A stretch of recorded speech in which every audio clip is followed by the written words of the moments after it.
Good morning, guys. How are we all doing? I am Dan from Trading with Dan. This is our Bitcoin morning update. So if you guys wouldn't mind smashing that like button, we shall go straight over to those Bitcoin 4-hour charts. So yet again, we have got a test deep into this resistance area, just about wicked above the top of it, but having a little bit of a pullback here. Is this going to be the time that we do break through here finally? Close above here, close nice and cleanly above 20,000, and then make our way up towards the next level of around 22,000. Is this to be it? We shall have to see. Things are most certainly different this time. We do have basically central banks, going back to their old ways. We've got actual unilateral currency intervention in certain major currencies like the Japanese yen, and all these things are pretty these are pretty big things. These are pretty big turning points. Also the reports, pretty credible reports, that it was the Fed that gave the UK 600 billion to prop up its gilt market. It's basically its 10-year bond over here in the UK. So yes, the money printer, the liquidity. It's not so much the money printer. It's more the liquidity. It's liquidity that is the issue, as opposed to what the actual base rate is. It's the liquidity that is causing the financial market problems. Obviously, financial markets, capital markets are pretty much detached from real economies at this point. Yes, obviously, higher interest rates will affect people like their borrowing costs and mortgages and things like that. That will feed through with quite a decent lag.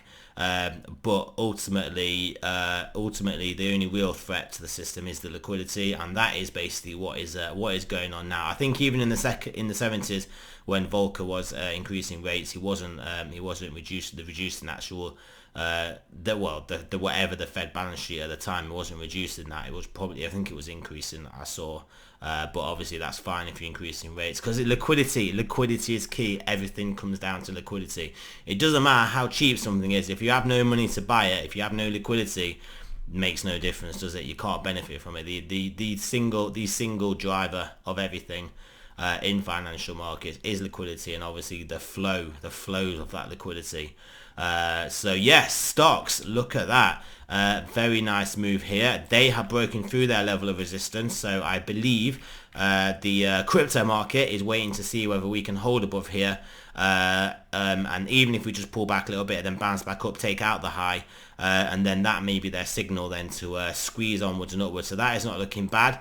10-year also still nicely below this trend line, so looking good for more downside, looking good for this being a top. I mean, this is obviously the area it has to kind of take out.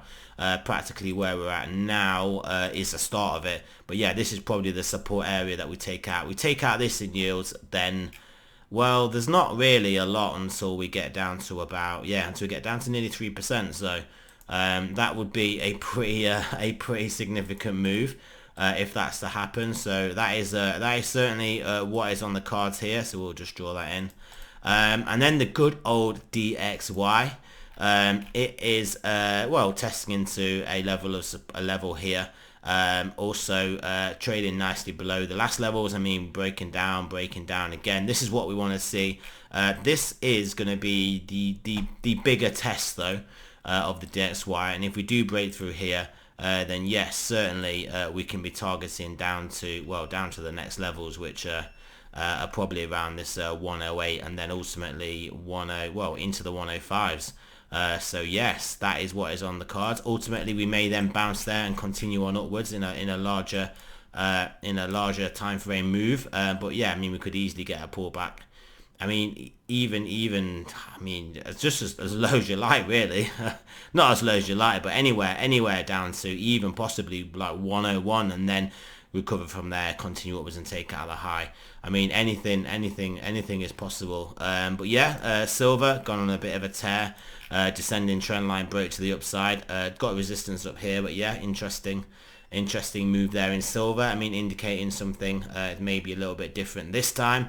Oil, relatively Well, I say relatively strong. It's still clearly in the downtrend. If it does break above this resistance, then yes, we can be moving up, which is probably a good indication for the economy-wise. Obviously not ideal for inflation. However, we will be getting more favourable comparables over the next couple of months for inflation. So even if oil is to push up a little bit higher into this resistance area, then maybe still inflation numbers will still be okay. Ethereum Satoshi pairing, not really doing that well, lagging Bitcoin at the moment, a bit more of a Bitcoin led move. Ethereum USD holding the support, which is good, but obviously underperforming pretty much relative to BTC, and yeah, our beloved proof of stake coin not performing as we would have liked thus far. So yeah, let's look at those stochastics. 4 are getting a bit elevated here, so that is indicating, yeah, we do kind of stall out here, see if we can then obviously hold this area, even as long as it's above, like say 19.5, and then turn back up again. But yeah, 4 hour potentially indicating that. 10 hour though, looking good, looking to turn back up into the bullish zone. Daily looking good as well here. 2 day looking good, 3 day up, 5 day, 5 days still pointing down, weekly's turning back up, and bi-weekly is turning down. So I mean, ultimately I think we're gonna basically move based off well, what stocks do, whether they break through this level, hold above this level, whether the DXY well, if the DXY loses this level, then yes, we are gonna see a decent continuation move.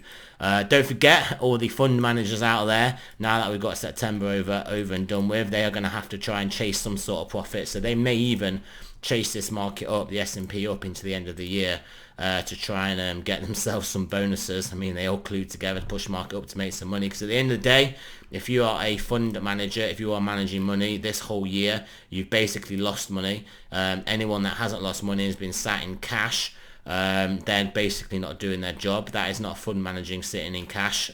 So it's hard to justify your wages then. But yeah, there's a market risk, and then there's a market career risk. And it's your career. The career is at risk if you don't do something. So there is the incentive into year end for fund managers to buy this market up. And try and get some points on the table to try and get some Christmas bonuses. So there is that dynamic that can potentially come into play. Obviously, midterm election bounce as well.